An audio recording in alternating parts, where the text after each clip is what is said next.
Hi guys, quick update here on the new recipes tab. I'm just going to jump straight in for a live demo so you can check it out.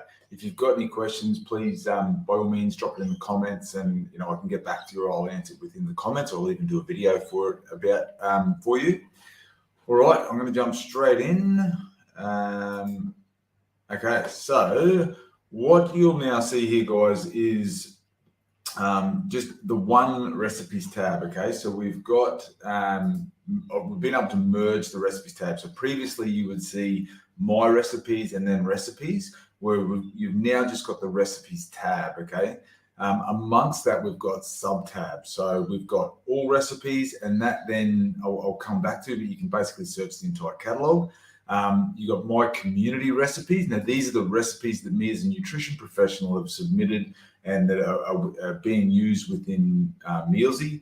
You hit load more to keep seeing more and more, so you can sort of keep going down and seeing all of them. You can look at your local recipes. Now these are the recipes that you've got in Mealsy that are just for you. You haven't got them within the community. Now realistically, what I would be using here, it might be a glass of wine or a coffee or a beer or something like that. They're things that I don't really want to show up in as a community recipe, but they're ones that I may use for particular clients because they enjoy those things. You've got your pending tab, and this is recipes that you've submitted that are still waiting for approval. Requested, now these are the ones where someone's modified your recipe and then I can approve that modification. Now, if I decline that modification, that doesn't mean that that person can't use that recipe. It will remain in their local account, but all it means is that they may have changed the type of bread, for example. I'm declining it because if I approved it, it would become another recipe of mine that I could earn revenue from. But if it's just the change of one, type of bread, for example, I may not accept that. I don't really want that as another recipe, but it will remain in that user's local account, so they'll still be able to use it. And the new one that we've got are these save recipes. Okay, so now that you can save recipes, what you can do, if you're looking at all the recipes, you can come through here, and it might be something that you like. Okay, I like this chocolate almond protein slice. You look at the recipe card, and then what you can do from here is you can just save that. Now, when you're creating a meal plan, what you can do is, if you're looking for particular items to put in here, so you go and delete a meal, for example. This one's a snack that I just saved. So I'll go in and find a meal. And you can see here in the save tab. Now, the thing that I just saved isn't there. Now, the reason it's not is because it doesn't fit the criteria. So there, was it that one? I can't remember what I saved. I don't think that was it. It was the chocolate almond protein slice. So the reason it wasn't appearing is because it didn't fit the filters that I had for it. But it is there in my saved recipes, and you just got to modify the filters. But that's the point of the saved ones. If there's recipes you like and you want to use them regularly, just save them and they'll remain in your save tab. Now, something you can do now is you can search back on the recipes tab, you can search the entire catalog, which is something that you couldn't do before. So, we've got thousands of recipes in here. Just give it a moment to load. It's saying no recipes found, but that'll change. And so now you can search. I might be looking for, let's say, recipes that are 6 ingredients or less. Maybe I want them to be high fiber. I want them to be breakfast recipes.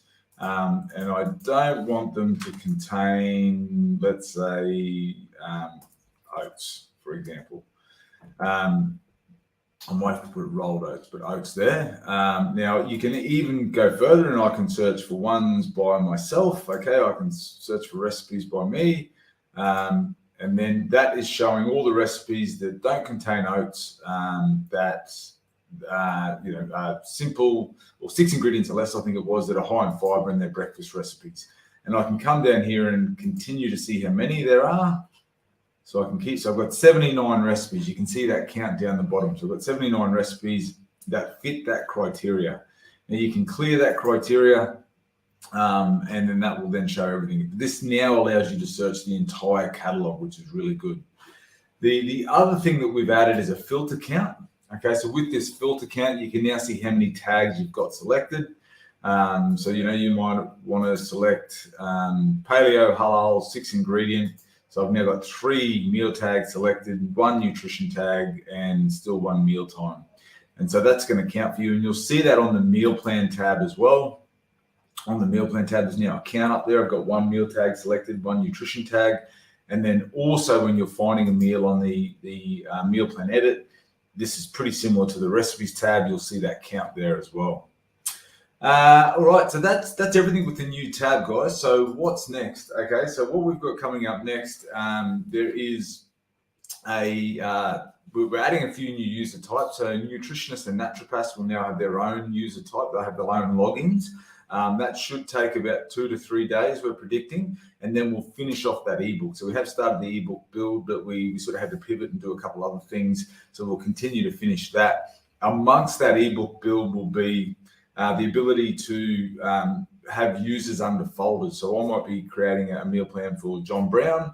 That will be created under a folder, so you can then see all the meal plans you've created for John Brown. You'll be able to see all the recipes that you've used in those meal plans for John Brown, and it will keep a history for you there. And it'll work the same for programs. It might be a health challenge, for example, and you can see a series. It might be summer health challenge, week 1, week 2, week 3 within that folder. So they're the big ones that are coming up next. The next one from that is basically the ability to send a client a questionnaire. They will fill out that questionnaire, and that will pre-populate the meal plan for you. Okay, and that will save tons of time. I'm really excited about that feature. So you'll basically just send them a link. You'll get notified that they've filled that link out. You then just review that meal plan, check that you're happy with it, and you're sending an ebook link back to them. So it will really enhance the speed of Mealsy, and will really help to just make life easier for you providing a service to your clients. All right, guys, any questions? As always, please let me know, and I'll get back to you as soon as I can. Thanks.